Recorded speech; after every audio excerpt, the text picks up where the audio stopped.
पिछले 19 महीनों से रिलायंस और अमेज़न के बीच में फ्यूचर रिटेल को लेकर एक बैटल छिड़ी हुई है। फ्यूचर रिटेल लिमिटेड वही कंपनी है जो बड़े बड़े ब्रांड्स जैसे बिग बाजार, FBB, इजी डे, सेंट्रल और ब्रांड फैक्ट्री को ओन करती है। पिछले 2 साल के ड्रामे के बाद अब शायद ये मामला एंड होने वाला है और शायद यही कारण है कि पिछले 10 दिनों में फ्यूचर रिटेल के स्टॉक का प्राइस 15% बढ़ा है।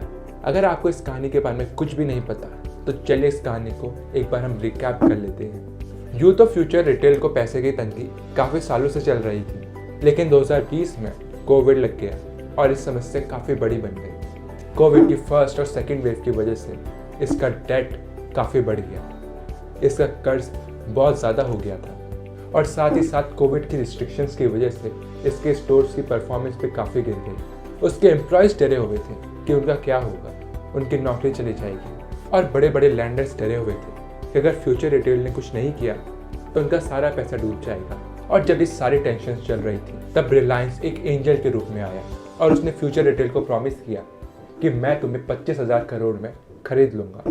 और उसने फ्यूचर रिटेल को खरीदने की बात करी है और यह भी प्रॉमिस किया कि उसके 30,000 एम्प्लॉयज़ को वो नहीं हटाएगा और उनकी नौकरी बनी रहेगी। सब खुश, सबको लगा ये डील तो अब हो ही जाएगी। लेकिन जैसे ही अमेज़न को एक खबर मिली तो उसने कुछ ऐसा किया जिसकी वजह से सारी समस्या काफ़ी बढ़ गई।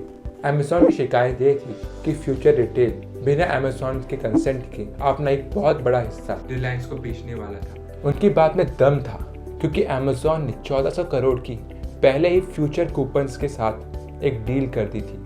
आपको बता दूं कि फ्यूचर कूपन्स फ्यूचर ग्रुप की एक कंपनी है और इस डील ने अमेज़न को स्पेशल राइट्स दिए, जिसकी वजह से अमेज़न का भी फ्यूचर रिटेल के एसेट्स पर हिस्सा हो गया। उदाहरण के तौर पर उन्होंने शेयर होल्डर एग्रीमेंट में यह लिखा था कि फ्यूचर ग्रुप बिग बाजार, नीलगिरीज जैसे बड़े बड़े ब्रांड्स को कुछ रिस्ट्रिक्टेड पर्सन्स को नहीं बेचेगा, जिसमें से रिलायंस भी एक था। और इस सब चीज़ों ने सिचुएशन को काफ़ी फंसा दिया। तो अमेज़न ने डिसाइड किया कि वह Singapore international arbitration centre SIAC के पास जाएगा और SIAC ने अपना रिजल्ट अमेज़न के फेवर में दिया और उसने कहा कि फ्यूचर ग्रुप रिलायंस के साथ ये डील नहीं कर सकता। पर इस सब चीज़ों के बावजूद भी फ्यूचर ग्रुप ये डील को आगे ले जाता रहा। तो आप सब सोच रहे होंगे कि ये हो क्या रहा है, क्या कोर्ट की बात की कोई भी वैल्यू नहीं है? फ्यूचर ग्रुप कोर्ट के रेगुलरली चक्कर लगा रहा है ताकि वो इस डील को पूरा कर सके। पर हमें यह भी देखना होगा कि रिलायंस ने काफ़ी सारे फ्यूचर स्टोर्स को अपने अंडर लेना शुरू कर दिया है। फ्यूचर रिटेल पहले से ही पैसा गंवा रहा है और उन पे इतना पैसा भी नहीं है कि वो अपने स्टोर्स को लीज पर ले सकें।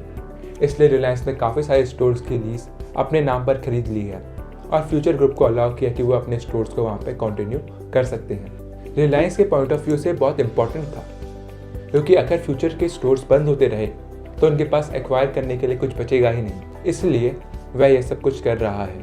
क्योंकि रिलायंस ये प्रॉपर्टीज लीज पर ले रहा है, इसलिए फ्यूचर ग्रुप को रिलायंस को पैसा देना पड़ेगा। पर चूंकि फ्यूचर ग्रुप पैसा देने में सक्षम नहीं है, इसलिए रिलायंस स्टोर्स का कंट्रोल अपने अंडर ले रहा है। पिछले कुछ समय पहले ही देखा गया कि रिलायंस ने बिग बाजार के ब्लू और ऑरेंज लोगों को हटाकर उसकी रीब्रांडिंग शुरू कर दी है और इस खबर से अमेज़न बहुत नाखुश था और उनको लगा कि फ्यूचर रिटेल अपने एसेट्स रिलायंस को ट्रांसफ़र कर रहा है और वो SIAC के फैसले के विरुद्ध काम कर रहा है। कुछ र्यूमर्स ऐसे भी आई कि अमेज़न फ्यूचर रिटेल के खिलाफ क्रिमिनल केस दायर करने वाला है।